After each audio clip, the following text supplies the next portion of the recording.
Assalamualaikum warahmatullahi wabarakatuh. النهي عن موالاة الكافرين القسم الثاني لفصل 11.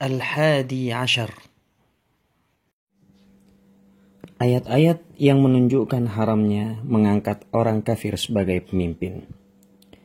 Yang kami sebutkan di atas itu adalah tentang haramnya mengangkat orang kafir sebagai pemimpin. Di samping itu, banyak sekali ayat-ayat yang semakna dengan itu. Sebagaimana ada yang khusus terhadap ahli kitab, dan sebagian lagi ada yang khusus terhadap orang-orang musyrikin. Kiranya cukup kami kutip sebagiannya saja. Kandungan hukum. Pertama, bagaimana hukumnya minta bantuan kepada orang kafir dalam urusan peperangan? Dalam hal ini, para ahli fikih berbeda pendapat. Mazhab Maliki berpendapat, meminta bantuan orang kafir dalam peperangan itu tidak boleh berdasarkan zahir konteks ayat. Mereka juga berdalil dengan hadis Ubadah bin Samit seperti tersebut dalam sebab turunnya ayat yang telah dikemukakan. Mereka juga berdalil dengan hadis Aisyah bahwa ada seorang pria dari kaum musyrikin yang cukup berani datang kepada Nabi Shallallahu Alaihi Wasallam pada hari perang Badar untuk minta izin berperang bersama Nabi. Lalu Nabi bersabda, "Kembalilah, aku tidak akan minta bantuan kepada orang musyrik." Jumhur ulama mazhab Syafi'i, mazhab Hambali, dan mazhab Hanafi berpendapat meminta bantuan kepada orang kafir dalam peperangan itu dibolehkan dengan dua syarat. Sangat diperlukan dan harus dapat dipercaya. Mereka berdalil dengan fi'liyah Nabi atau perilaku Nabi yang pernah minta bantuan kepada Yahudi Qainuqa dan memberi bagian ghanimah harta rampasan kepada mereka. Nabi Shallallahu Alaihi Wasallam juga pernah minta bantuan kepada Safwan bin Umayyah dalam perang Hawazin. Itu semua menandakan bolehnya minta bantuan kepada orang kafir dalam peperangan. Menurut sebagian ulama yang sepakat dengan pendapat jumhur, dalil-dalil yang dikemukakan oleh mazhab Maliki ditolaknya. Mereka menyatakan dalil-dalil tersebut sudah dihapus dengan fi'liyah dan amaliyah Nabi Shallallahu Alaihi Wasallam seperti yang telah disebutkan. Sebagian juga ada yang mengatakan apa yang telah dituturkan oleh para ulama mazhab Maliki itu diartikan karena waktu itu tidak diperlukan atau karena tidak ada kepercayaan dari Nabi Shallallahu Alaihi Wasallam. Ini adalah suatu kompromi antara dalil-dalil yang melarang dan yang membolehkan. Kedua, maksud taqiyah, cari selamat dan hukumnya. Menurut Ibnu Abbas, taqiyah adalah seseorang berkata, bersahabat dengan orang kafir, tapi hatinya tetap iman. Hukumnya, ia tidak dibunuh karena pernyataannya dan tidak pula melakukan perbuatan dosa. Sebagian ada juga yang mendefinisikan taqiyah adalah upaya untuk menjaga jiwa dan hartanya dari kejahatan musuh, yaitu dengan berpura-pura menyatakan loyal kepada mereka itu. Tapi dalam keyakinan mereka, hatinya tidak demikian. Al-Jassos berkata dalam Ahkam Al-Quran, ayat ini menegaskan dibolehkannya menyatakan kata kufur dalam upaya melindungi diri. Ini sama dengan firman Allah Subhanahu wa Ta'ala, "Man kafara billahi min ba'di imanihi illa man ukriha wa qalbuhu mutmainnun bil iman." Barang siapa kufur kepada Allah sesudah beriman akan mendapat murka Allah, kecuali orang yang terpaksa sedang hatinya tetap mantap dengan iman. An-Nahl 106. Pemberlakuan taqiyah seperti itu hanyalah rukhsah, keringanan atau kemurahan yang diberikan Allah, bukan wajib.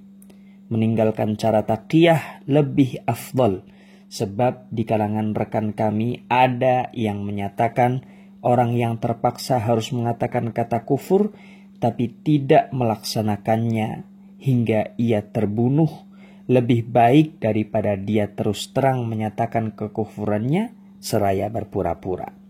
Orang-orang musyrik pernah menangkap Khubayb bin Adi dan dia tidak menempuh taqiyah sehingga dia terbunuh.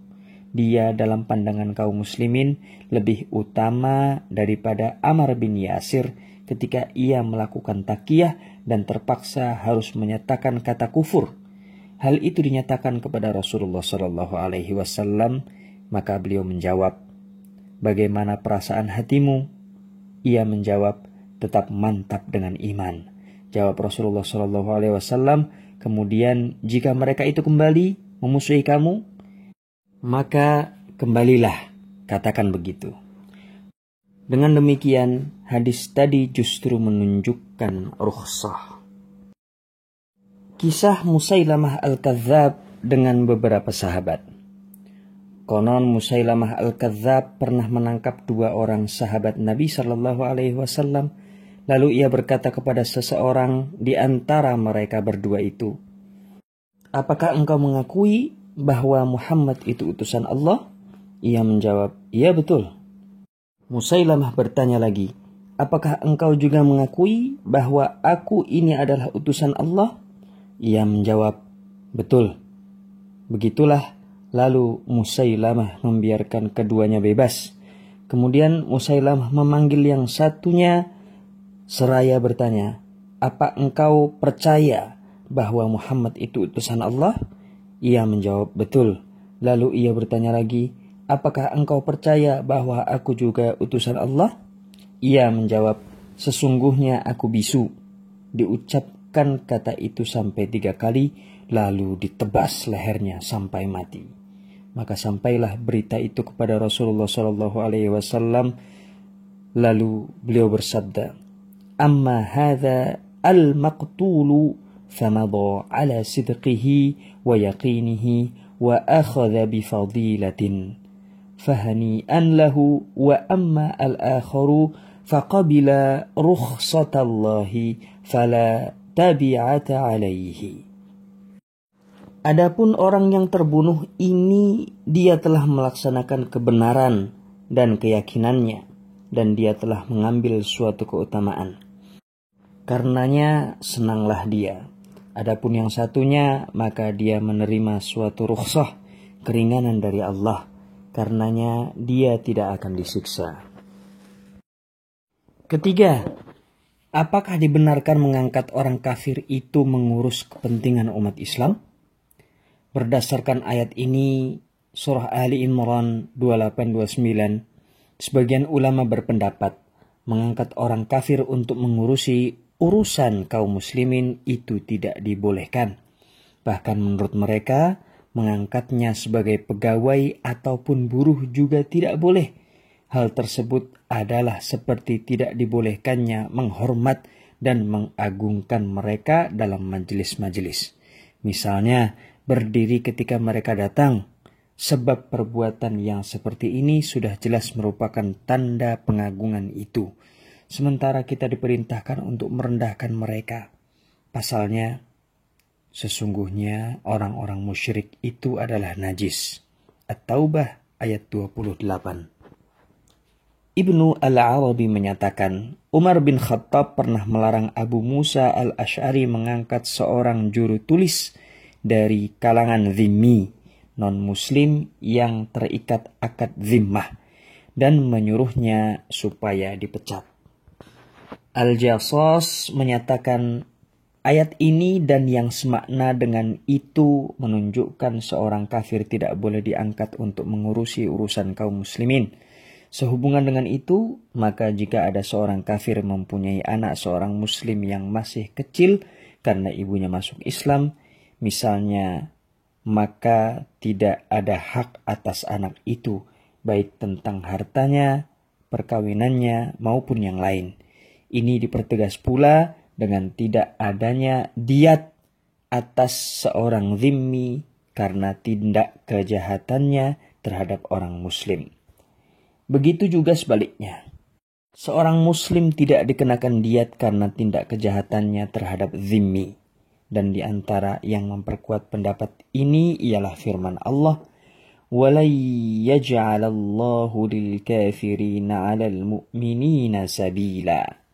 Dan sekali-kali Allah tidak akan memberikan jalan kepada orang-orang kafir untuk memusuhi orang-orang mukmin. An-Nisa 141. Keempat, hukum mengangkat administrator dari ahli-ahli maksiat dan pendurhaka. Mengangkat seorang administrator dari kalangan ahli maksiat dan pendurhaka hukumnya boleh. Dan ini tidak sama dengan memberikan kekuasaan yang diharamkan. Sebab Rasulullah sendiri pernah berbuat demikian dan beliau bersabda, Inna lanabushu fi wujuhi aqwamin wa qulubuna tal'anuhum. Sungguh kami akan senyum di hadapan wajah satu kaum, sedang hati kami melaknatnya. Sebagian ulama mengatakan, jika mengangkat orang kafir untuk urusan yang tidak membawa madorot bagi orang lain, seperti halnya tidak menyalahi prinsip-prinsip agama, maka yang demikian itu dibolehkan. Akan tetapi, kalau membawa bahaya bagi orang lain, seperti membunuh, mencuri, dan saksi palsu, maka sama sekali tidak boleh. Kiranya Allah Subhanahu wa Ta'ala membimbing orang yang berkehendak menuju jalan yang lurus. Kesimpulan pertama, mengangkat orang kafir sebagai pemimpin, berkasih-kasihan dan bercinta-cintaan dengan mereka hukumnya haram menurut syariat Islam. Kedua, dibolehkan taqiyah, berpura-pura kepada orang kafir dalam kondisi mengkhawatirkan hilangnya harta dan jiwa. Ketiga, karena terpaksa seorang muslim diperkenankan menyatakan kata kufur dengan syarat hatinya tetap beriman. Keempat, tidak ada hubungan antara orang mukmin dengan kafir dalam hal kekuasaan, bantuan dan warisan, karena iman itu lawan kufur. Kelima, Allah Subhanahu wa Ta'ala senantiasa mengetahui rahasia hati sehingga tidak ada satupun perkara yang tersembunyi bagi Allah. Wallahul muwaffiq ila aqwamit thariq. Wassalamualaikum warahmatullahi wabarakatuh.